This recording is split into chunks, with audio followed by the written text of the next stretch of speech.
Rap bitch nigga is like that. Welcome back to another episode, nigga. We finna react to Big Gipp speaking on 2Pac. And I know they had a relationship. I know they was cool and stuff. He was supposed to be on his album and stuff. Before he died. So I want to see what he gonna say, because a lot of people be speaking on Pac, and I don't be like how a lot of people be speaking on Pac. Sometimes they be talking too much shit. You know what I'm saying? They be saying goofy shit that when they really ain't know the nigga. So I really want to see what he gonna say as far as like being around him and kicking it with him and working with him and shit like that. It's been 30 years since Pac died. Talk about y'all relationship, because I know y'all had a relationship. Me and Pac, he was so much of a Gemini. You know what I mean? So much of a lover of music, a lover of his people. Understood a lot more about the Black Panther side, which we connected a lot, because I understood. I was like, wow, like you went to art school in New York. I ain't know that. Yeah. Grew up in the Bay, which made him very, very awkward when it came to hip hop, because he was able to ride and do that Bay shit, but then could come right back and do some straight up rap. And his Pac was all he ever wanted was people to understand that it's more than being one way. Right. You know, that's what he always wanted. Like, yeah, Gipp, I could be the gangster and I could do this shit too. And I'm like, yeah, but you know, for me, when I first saw Pac doing I'm Trapped, yeah, that's the Pac I fell in love with. You know what I mean? Mm-hmm.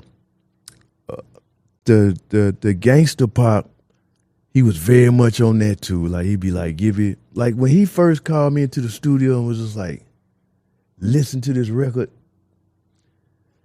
And I heard it for the first time. I just was sitting there like, boy, I don't know what the world gonna say about this. And then with me, we on the same label with Puff and Big. So, you know, we kind of joined at the hip. But then I'm knowing their relationship. And Pac just being like, I'm going to go to war with them. And I'm going to go to war because they know more than what they say. You know what I mean? It made him mad because he felt like he helped a lot with Big career. You know what I mean? So like that he's speaking in all honesty on everything, because one thing he's speaking on is being more than one fucking person that people see all day, every day. Another thing that I liked on is that the fact that he's speaking on right now is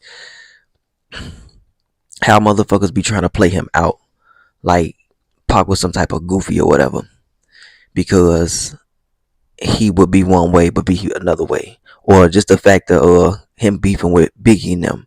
Like, nigga, he never said the nigga got him robbed. He always said shit, them niggas knew more than what they would say, which is exactly what Gipp is saying. Like, then the niggas knew more than what they was leading on. He always said that he felt like they should have gave him a warning or something. And now we know later on down the line, niggas did know more than what they was leading on. But it wasn't 100% right on Pac end. But he was right where he wanted to be, where he was supposed to be right, which was one of them niggas knew, which was Puffy. I don't believe Biggie knew like nothing about it, but Puffy knew. You feel me? Puffy was in the studio with niggas also and all type of shit. But nah, I respect Gipp for speaking on behalf of Pac, because you got a lot of niggas out here that will speak on Pac like Busta Rhymes and shit like that, and they'll make it seem like, you know, Pac was just this misunderstood ass nigga, and it's like, or they try to make it seem like he was confused with himself. But Gipp is literally telling you like he just had personality, bro. Like what more do you want from the nigga? Like, him being a person that he felt like he was all heart to everybody, and to feel like somebody stood by and let him get hurt, he couldn't let it go. No. And I remember him calling from jail like, man, Gipp, I gotta get out of here. I'm telling him like, bruh, this Me Against the World album. Jeez. Yeah. I'm just like, nigga, that shit was crazy. Nigga, I'm going to Whitewater. Niggas got this shit tattooed on them, Pop. Yeah, nigga, man. Like, this album is touching heart. Yeah. Like, it's making feel like, wow, like I ain't never heard no shit like this before. Yeah. He was like, Gippy, I just got to get out, man. I got to get out. Say, my man, look after my mama. And as soon as I get a chance to get out, I'm gonna try. I'm gonna make it to Atlanta, man. I'm gonna do some records with Goody Mob, so I can just change. And I remember he called the office, and then the next couple of days, that's when Suge showed up and got him out. Yeah. He was happy to be out, but I don't think that. I think in a lot of ways he knew he didn't have a lot of time. Yeah. And I think that was just because of the environment he was in. You know, like we got to LA, he like, Gippy, we're going out tonight. So you gotta remember, like this is the first time Pac out. You know, this is Goody Mob, we on tour with De La Soul and Fishbone. So we on some rock and roll type. We all up in Humboldt County. But that good weed at. Yeah. We on one of them tours. So it's like we in town. He like, man, come hang out with us. Man, Pac got the drop top Rolls Royce. Hammer got a Rolls Royce. Eric B got a Rolls Royce. Suge in a Rolls Royce. Man. And they like 20 cars deep. And we go in the clubs, and I'm watching how they go in the clubs, and I'm going through the club. Get out the way. Pac coming through. Pac.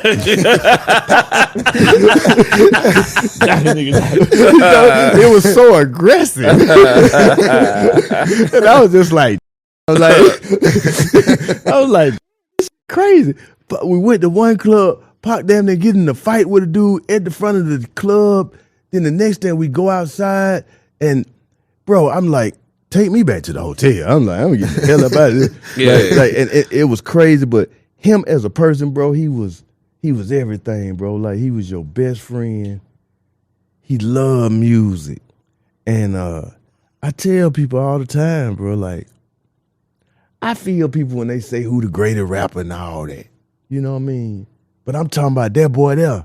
That boy there changed the rules when there wasn't no rules. Yeah. I love the sincerity on how he's speaking on this man.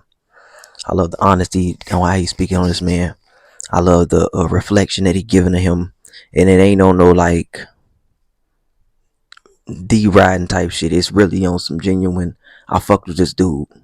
Like, you don't hear niggas talk about Me Against the World as an album. That album is actually one of Pac's first classic albums to me. Like, as far as a full body of work. And the shit he was saying really let you know he had locked in on his style and who he was as an artist at that point. People be talking shit about Tupac all the time, about him being fake and this, that, and the third. But I feel like he was a representation of black men around that time and how they walked, talked, and thought. You feel me? The things that they felt. That's why people love to compare him to DMX. But it's like, he not DMX and DMX ain't him. DMX is for a certain demographic. Pac is for everybody, I feel like. Yeah, he did. He was dropping like crazy. Like, he changed. I like Big Daddy Kane get in a tub with some jury, and they say, "Oh, bro, you blew it." Pac do it. This Jesus, oh God, man, that nigga. Wow. It was like everything he did. He couldn't do nothing wrong. He couldn't do nothing wrong. Like we was talking about earlier about Young Boy. Yeah. Young Boy is in that same light. Young boy can't do no wrong. Yeah. Not right now. And you gotta understand, even like, okay, we at Clark College. It's Tupac headlining and parental advisory opening up. Goody Mob, we going in the back door. Already crowd start out wrong. Cujo get locked up. Pac on the stage and tell me something. If they stop my music, we gonna start a riot in this. And I'm just like, oh, Jesus, not that one. I was like, man, we on the college campus, man. Like, you can't say that. So we leave there. This the night he shoots the police now. This is the same night. Yeah. Okay. We leave there. We go to one club. He gets into it. In the crowd. He throws a bottle, hit a girl in the face. The Atlanta go crazy. Oh, we gonna kill him. Yeah. I'm like, hold up. He mean no. Yeah. We get him out of there. That's when he walking and he get into the shooting thing with the police. Yeah. Go to jail. Boom, he in jail. Boom, he get out the next. He stay in town for a couple of things. And that's when y'all see that we went to the club. If y'all see clips of Pac hanging out the bins, throwing the goddamn this, like, we at club on Stewart Avenue. It's me, him, DOC, and MC Breed. Gotta get yours, gotta get mine. May he rest in peace too, my dog Breed. So him and Pac he was work together. always like authority. Cause he had never been in a strip club. So, he from the West. He came in that motherfucker like, shit, booty everywhere, booty. Booty everywhere. He just wouldn't touch it. They like, hold on, boy, you can't touch. You gotta goddamn, they on the dance, you don't touch. He didn't understand, got kicked right out the club. We wasn't in there 20 minutes. So he never did nothing being rude. He just did and didn't know the rules. Yeah. And got in trouble for it most of the time. I think there was probably like a different thing going on East Coast and West Coast. Like, something that we never experienced. We never grew up on Big Homie. You see what I'm saying? Yeah. We never grew up on, the thing with Suge done, and somebody go, that's the Big Homie, and da-da-da-da. Me and Juvie got a funny story. He gonna remember this when I bring it up. We was at I think it was the Source Awards. Me and him, we was at the bar drinking. And everybody got up and left. And it's just me and Juvie, and we like, man, what the hell going on? You know what I'm saying? Everybody got up and left and scattered. So we wasn't paying attention because we was drinking. Suge was sitting at the other end. Oh, yeah. And we was like, what the f***, man? What everybody went at? You know what I'm saying? It was like, man, Big Homie just sat down, and we was like, we don't know nothing about that.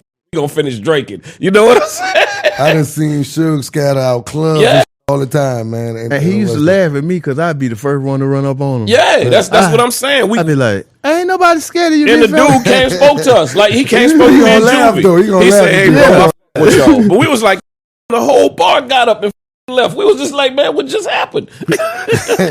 He used to think that was like they think. Like, he used to think that was funny because he'd be like, he felt like so many people heard about his reputation before they got to actually meet him. Yeah. And I think when he would get in the room and feel that people were kind of a little shaky, he would go ahead and lean into that. And if you walk past that and just say, what's up, Suge? He'd be like, hey, what's up, man? What's that? I'm just because he a tourist. So me being a tourist, I was never scared of him. I'm like, you just big where I'm from, you gotta remember where I'm from, man. Nigga got guns, man. Like big homie don't really mean nothing. It's a little bit of gonna put you in the dirt. So I was never kind of scared of the big homeboy thing. It was kind of like, man, I got a daddy, man. I ain't no nigga. That's the only I'm scared of, like, out here. so he never really scared me like that. Pop beat the shit out. Yeah, you right. My daddy put his hands on me. Take it one time, boy. And if I go home and I let you fight me and I ain't fight back, I'm gonna get my ass. So I'm fighting you. Say, what I made a repeater? I made a repeater? I ain't gonna lie, that just made me curious to see what the fuck be going on with their show, because that was actually cool. I fuck with Gipp though. I done heard Gipp speak a bunch of times, but like as far as speaking on Pac, you know what I'm saying, he be usually vague to me. He don't never really get too deep into detail. Today is one of the few days I felt like he really got into detail and really spoke on Pac. He even been spoke on that strip club event, but like he really got more into detail as far as, because I didn't know that was the same day, I guess you could say, that he shot them two officers. But I do remember like him talking about like them getting kicked out of the club and shit because of Pac, and it being plastered on the news or whatever and on the papers.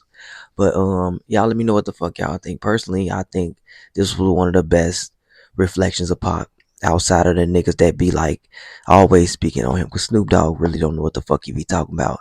A lot of them niggas don't be knowing what they be talking about outside of like E40, Too Short and shit like that. Niggas who actually kick with him and drunk with him and work with him and all that shit, man. I'm out though, you know what I'm saying? But Pac is one of my favorite artists, and I really feel like he set the tone for every artist, every rapper that come out after him and around the time he came out also. Because a lot of them took his swagger also and ran put it after he passed. Otherwise, I feel like he would have been calling them niggas out about getting tattoos on their stomach and shit. But we talking about his. I was birthed in the beast of the valley. You will shoot all that wolfing niggas born when they know they really fooled. I'm confused. Since when did small fries